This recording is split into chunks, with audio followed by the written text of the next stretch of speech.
So over the past 2 weeks, I've taken a little bit of a break from YouTube. This was so I could clear my head and get myself fully ready for the onslaught that will be Dynasty spoiler season, of which I will also be spoiling a card, so make sure to check out all of the spoilers, not that anyone's gonna be missing them anyway. And on the 1st of November, I will be spoiling a lovely little piece of Dynasty for everyone. Oh, I can't wait. However, before Dynasty launches, we have got a little sneak peek already for you as to what could be happening in this latest set. So let's take a look at some brand new cards coming in the October 2022 armory kits. Anyways, before we get into this video, please consider subscribing to this channel. I make a whole ton of YouTube videos about Flesh and Blood. We talk about upcoming cards, deck techs, news, reviews, all sorts of Flesh and Blood stuff. So make sure to get subscribed so you don't miss a video. Anyways, let's get stuck into some new cards. So the first card that we had spoiled for us, is Yoji Royal Protector. Now, I used Yoji's artwork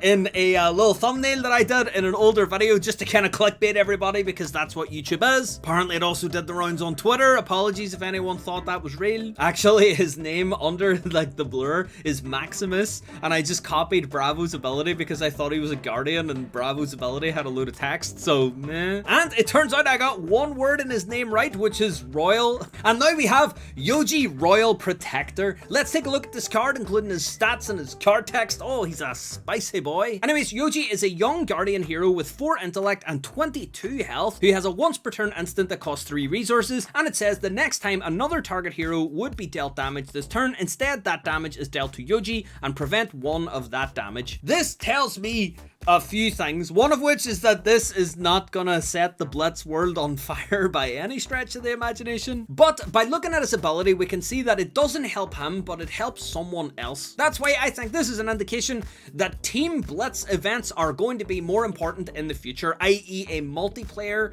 UPF Blitz style format. I think, yes, this has applications in UPF where, you know, multiple players are going to be sitting around the table and you've got like table politics going on, but at the same time, you know, you're going to want to win rather than just kind of like help someone else by like sacrificing your health for a blue every turn. It doesn't really scream game winning strategy to me. However, it does scream winning strategy if we have multiplayer events where it's 2v2. So you could have a player who is tanking as Yoji, you have another player who is, you know, maybe trying to hold on to as many cards as they can to get high damage output, while Yoji is just spending blues to kind of protect them as much as they can. And I think that this is kind of the best application of Yoji considering his high health pool. And if he's got some cards left over, he can just like donk with a big hammer or like swing with a big guardian attack or something. But yeah, that was kind of like the exciting part for me, but oh my goodness, the next card, not the cold foil in the armory kit, just the regular little like rainbow foil extended arts.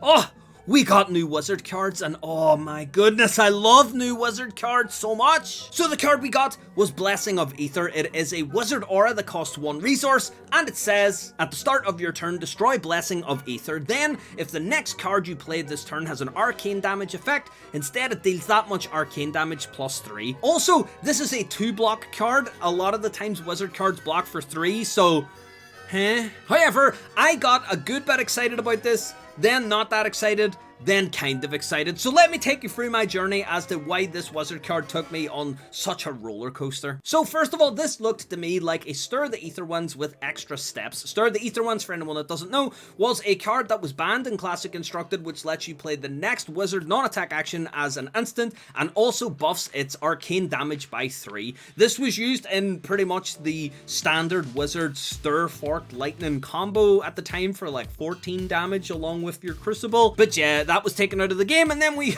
have Wildfire Blazing. Thank you so much for that. That comes in for way more damage and is way more versatile. But my initial thought here was, Blessing of Aether, that's going to be great. We can buff arcane damage again. Let's buff our wildfires. But no, unfortunately, that's not how it worked, because wildfire is only really super valuable if played on your opponent's turn, and Blessing of Aether is destroyed on your turn, and you get the buff until the end of your turn. So yeah, unfortunately, like popping off on your opponent's turn for ridiculous amounts of like hundreds of damage is not going to be possible possible with this card. So let's see where the applications of this card apply. Now for Icelander, yeah, it's just kind of stick it down there and get some damage. Unfortunately, as Icelander, you'll be using up your action point and you'll not really be doing much of anything else.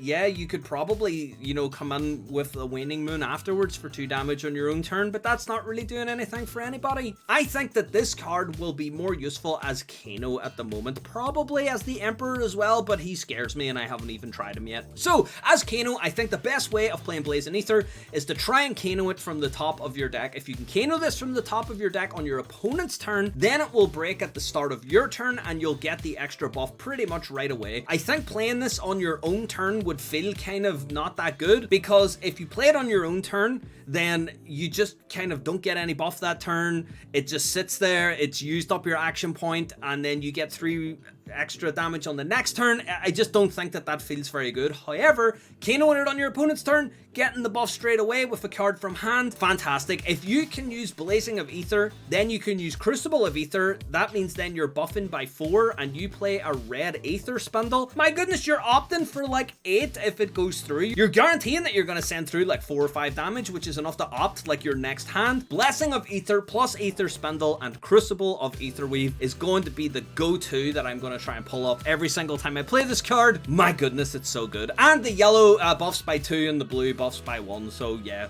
that's the cards. So those were my thoughts on the brand new hero and the new wizard card that was announced as part of the October 2022 Armory kit. If you have any extra ideas as to how these cards could be used, if I missed something dead obvious, or if you agree with me and want to chat some more about it, then leave me a comment down in the comment section below. If the YouTube comment section isn't your thing, I'm very active over on Twitter, where I'm always talking about Flesh and Blood stuff using the hashtag FabTCG and just all the random stuff that pops onto my head. But anyways, thank you very much for watching this video. I hope you enjoyed it, and I'll see you guys next time.